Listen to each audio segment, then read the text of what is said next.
maxaad ka taqaanaa jasiiradaha Soomaaliya? Muuqaalkan waxaan ku soo qaadan doonaa jasiiradaha Bajuni ee ku yaala koonfurta Soomaaliya. Jasiiradaha Bajuni waxay ku yaalaan xeebaha koonfureed ee Soomaaliya ee badweynta Hindiya agagaarka magaalada xeebta ah ee Kismaayo. Jasiiraduhu waxay qayb ka yihiin gobolka Jubbada Hoose Jubbaland. Dadka Bajuni ayaana ku nool jasiiradahan oo ah kuwo yaryar. Waxaa kale oo laga helaa dalka Kenya oo ay ku nool yihiin dadka Bajuni, gaar ahaan magaalooyinka Lamu, Mombasa iyo xeebaha kale. Bajuni waa qayb ka mid ah dhaqanka xeebaha Swahili oo ka bilaabma koonfurta Soomaaliya ilaa waqooyiga Mozambique. Taariikhdoodu waxay ku xiran tahay ganacsiga badda, isdhexgalka dhaqamada. Jasiiradahan ma ahan kuwo aad u waaweyn, laakiin waa kuwo qurux badan oo taariikh dheer leh. Dadka Bajuni waxaa la rumaysan yahay inay ka soo jeedaan dad kala duwan oo qarniyo badan ku midoobay. Asalkoodu waa isku dhaf Soomaali Bantu, Carab gaar ahaan Cumaan, Yaman iyo Faris oo ah Iiraan. Dadka Bajuni oo ah kalluumaysato iyo beeraley ayaa inta badan degan jasiiradahan. Dadkii ugu horreeyay waxay ahaayeen bulshooyin Afrikaan ah oo xeebaha deganaa, kuwaasoo la xiriira Soomaalida iyo Bantuga. Waxay ku hadlaan af la yiraahdo Kibajuni, kaas oo ah lahjad ka mid ah Kiswahiliga, lana dhexgeliyay erayo Soomaali ah iyo Carabi. Dadka Bajunta sidoo kale waxay ku hadlaan Soomaali iyo Kiswahili sababtoo ah ganacsiga ay la leeyihiin Soomaalida bariga. Isdhexgalkii bulshadii ganacsatada iyo dadkii deegaanka ayaa keentay saameyn bulsho oo kasii muuqata bulshada Bajuni ilaa iyo maantay. Kalluumaysigu waa shaqada ugu weyn ee jasiiradaha ahna cuntadooda iyo il dhaqaale. Sidaas awgeed, dhaqaalaha Bajuni waxa uu leeyahay saameyn Afrikaan, gaar ahaan Soomaali, Swahili iyo Carab. Qoysas qaar ayaa waxay sidoo kale haystaan ari, digaag, waxayna beertaan khudaar sida miraha, qumbaha, muuska iyo masagada. Ka hor 1960kii sidee bay ahaayeen jasiiradaha Bajuni? Ka hor 1960kii jasiiradaha Bajuni waxay ku jireen ganacsiga xeebaha Kiswahiliga, iyagoo la ganacsan jiray Zanzibar, Lamu iyo Mombasa. Dhammaadkii qarnigii 19aad, jasiiraduhu waxay xiriir dhow la lahaayeen Suldaankii Zanzibar oo Ingiriisku taageerayay. Sanadkii 1895 Ingiriisku waxa uu ku dhawaaqay inuu ilaaliyo xeebaha, balse markii dambe jasiiradaha waxaa loo wareejiyay Talyaaniga.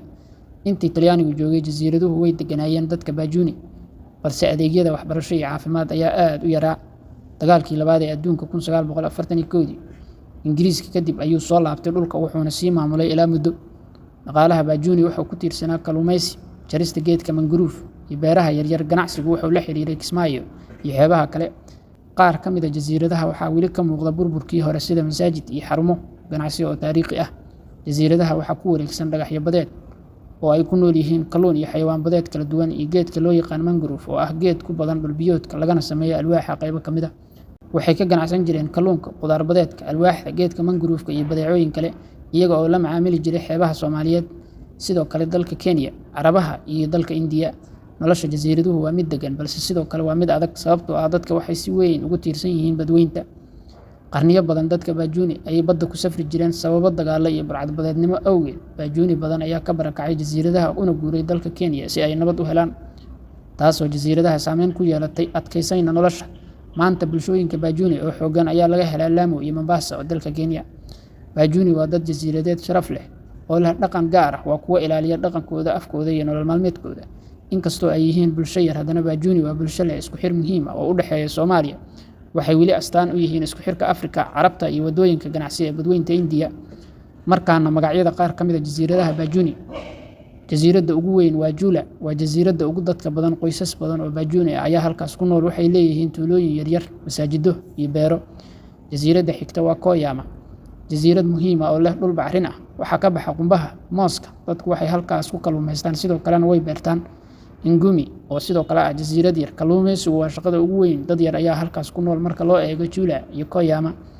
Jovaya ayaa ka mid ah jasiiradaha Bajuni ee koonfurta Soomaaliya, waxaana lagu yaqaanaa tuulooyinka kalluumaysatada iyo nolol fudud. Dadku si weyn ugu tiirsan yihiin badda.